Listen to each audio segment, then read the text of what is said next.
It's now time for Trivia Tracks with yours truly, Price Robertson.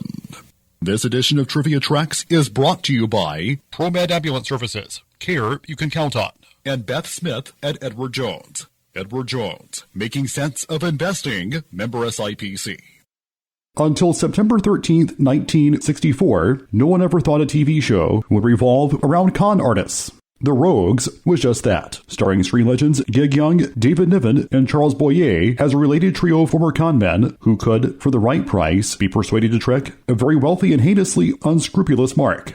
Niven, who played Alec Fleming, and Boyer, who portrayed Marcel St. Clair, were co-founders of 4 Star Television, which produced the series. Although sometimes appearing together, the three lead actors tended to rotate appearances as their schedules permitted. This resulted in Young, who played the role of Tony Fleming, appearing in more episodes because the other two were involved in other projects. The only episode in which Niven and Boyer had more or less equal roles was Bless You, G. Carter Huntington, which also featured Young in a substantial capacity. Niven briefly appeared in a number of episodes, often toward the beginning of the show, but took the lead in only 3 shows because of his film schedule. Many of his scenes were shot separately in other locations, especially later in the series.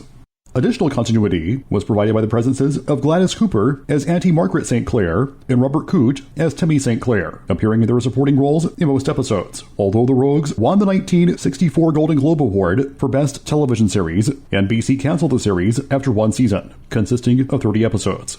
Larry Hagman, en route to I Dream of Jeannie and later Dallas, was brought aboard for the last 2 episodes to help fill in for Young, who had been the lead in most of the episodes. Hagman played the role of Tony's son, Mark Fleming. 4-Star President David Charnay announced a proposed feature film adaptation to star David Niven and Charles Boyer, scheduled for 1968, but nothing came of it. In 1989, Blake Edwards optioned the series for revival, but ABC passed on the unproduced pilot script in 1990.